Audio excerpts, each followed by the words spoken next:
Hello everyone, this is Robert, and as you can see, I have a bit of a special guest today. This box showed up to me a few days ago. It's actually a crate, and this came direct from Team Whyachi Robotics, and inside is one of the weapon arms, number 2 specifically, from Sao, or Son of Whyachi, their BattleBot. And Sao has a long history. It's a legendary BattleBot, and so to own one of the weapon arms is pretty cool. The robot is being, I guess, effectively retired for right now, at least in its current form. We'll see what they bring out for next season. But since this was Copperhead's last fight of the season, and ultimately the bot that knocked us out for the tournament, I thought it was pretty fitting to end up owning that piece. So let's get this down on the floor and take a look and see what's inside.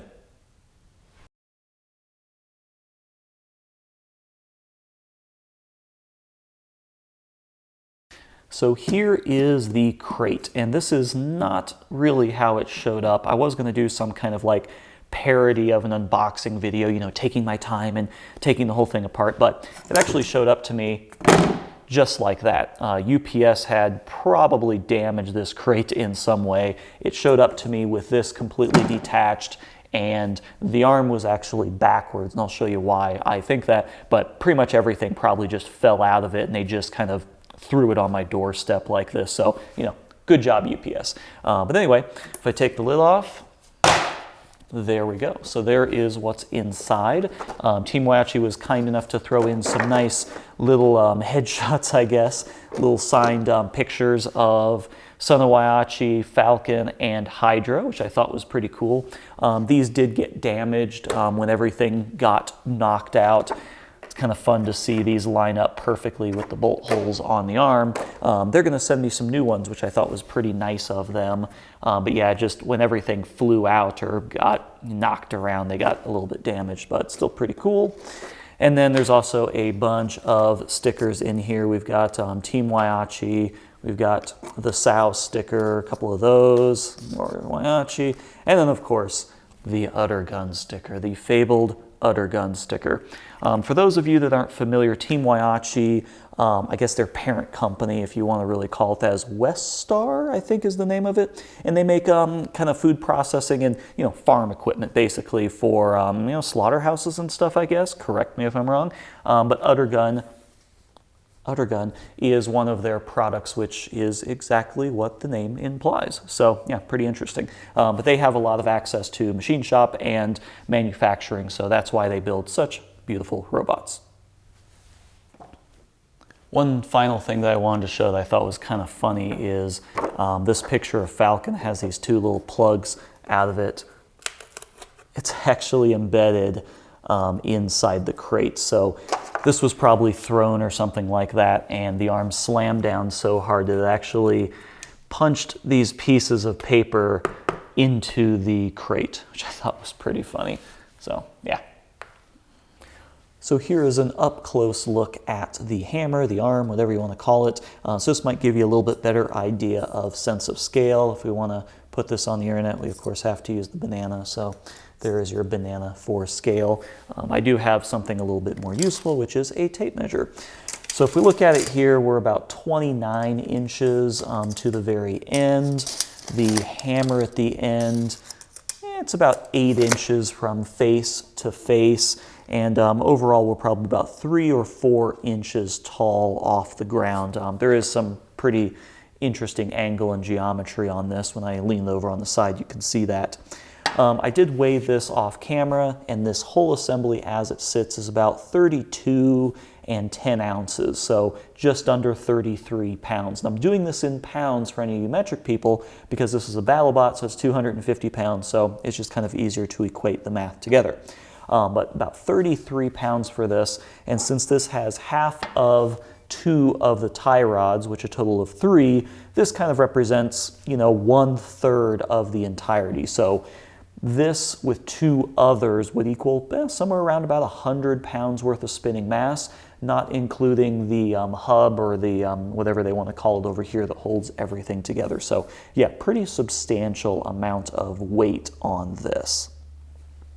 For anyone not immediately familiar with how Son of Whyachi looks, and you know this might be out of context, here is a picture of Sal from BattleBots 2019 at the very beginning of the season, which kind of gives you an idea of where this arm fits into in context. A lot of people don't really realize how big these things are, and even sitting here with my hands, it's kind of hard to gauge the scale. Maybe the banana helps a little bit, but this is a pretty darn big bot, and we did have the opportunity to see this spin up when we were at BattleBots, and I'll tell you what, from a couple feet away, seeing Sal spin up just right in front of you, it is pretty terrifying. I mean, all of these bots are really terrifying when you get up close to them, and this is definitely no exception. Having 100 pounds of spinning weight with these nasty, nasty impactors at the end, it's terrifying, and that's amazing.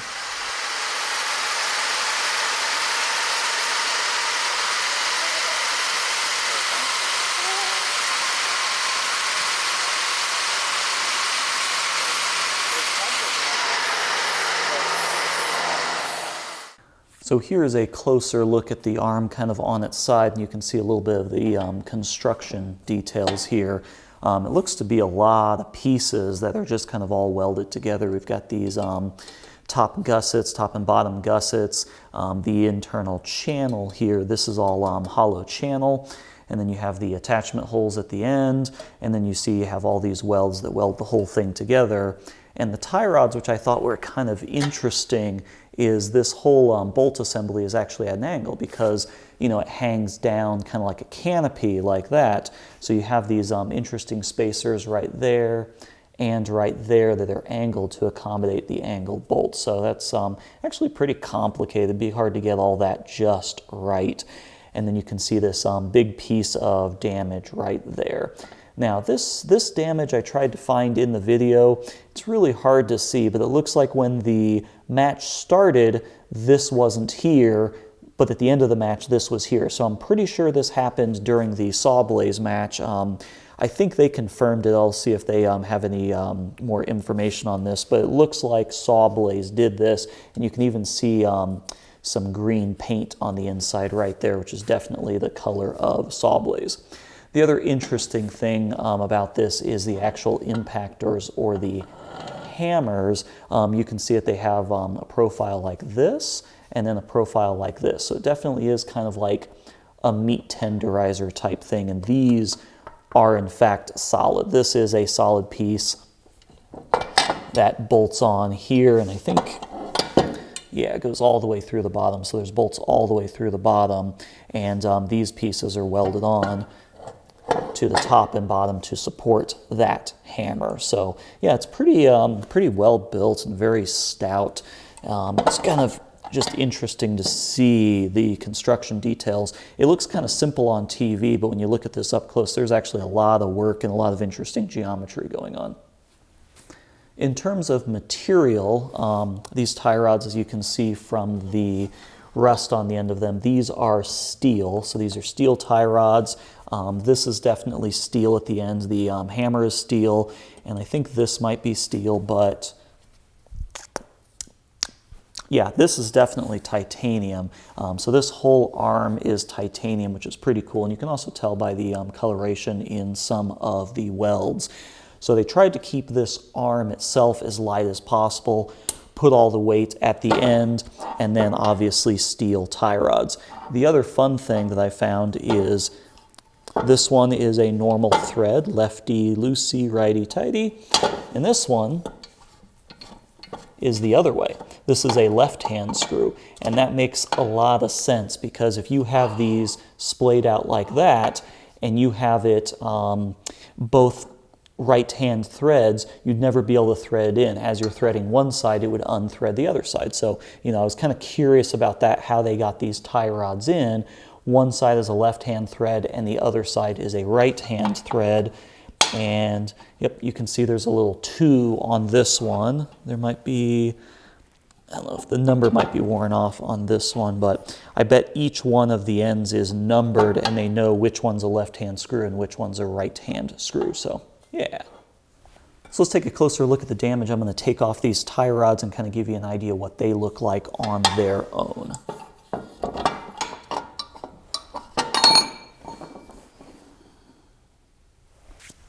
These tie rods are more substantial than they might look in person.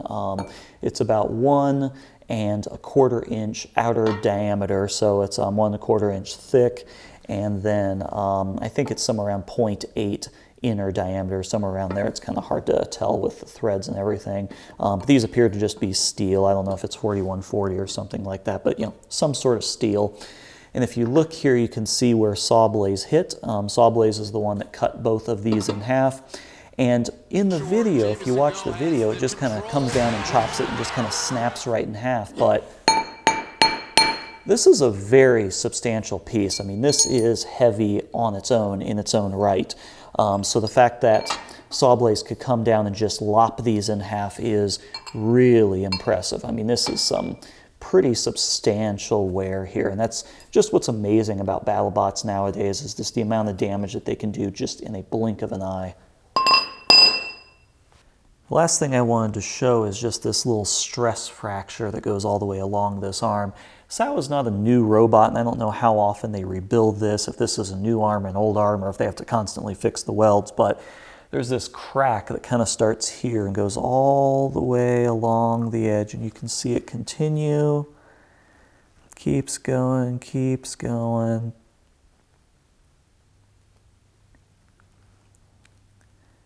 And eventually it ends, somewhere about right there, but it's really interesting to just see this whole bead just getting fractured. So one last little fun fact about this weapon arm. This was actually an anniversary present for my wife and myself. It's kind of a joint present that we got for each other. SAO is actually my wife's favorite robot, and seeing as that Copperhead fought SAO, and that was the bot that knocked us out, we thought it was really cool to end up getting this arm from it. And all I can say is that these bots just hit so hard, and I wanted to do this video to give you a little bit more context on, think about this piece. Like, look at me and look at this. Think about 3 of these spinning at, 150, 200 miles an hour and then coming into contact with something. It's just amazing. And I can say that from fighting it with Copperhead, it's really interesting having 2 people lift a robot up into the arena, and then something like this hits it and it flies 10 feet through the air. So it's just the amount of kinetic energy and the amount of force is just incredible. If you haven't watched BattleBots, you definitely should check it out. You can see it on Discovery Channel or the Science Channel. As of the airing of this video, there are still some episodes being aired on the Science Channel that have some new and unwatched fights, so you might want to go ahead and check that out. But this should give you a little bit more context as to what you're dealing with. These things are a lot bigger in person. So hopefully that helped you out a little bit. You can always check out my Facebook page for more channel updates and things like that. And as always, thanks for watching. See you next time.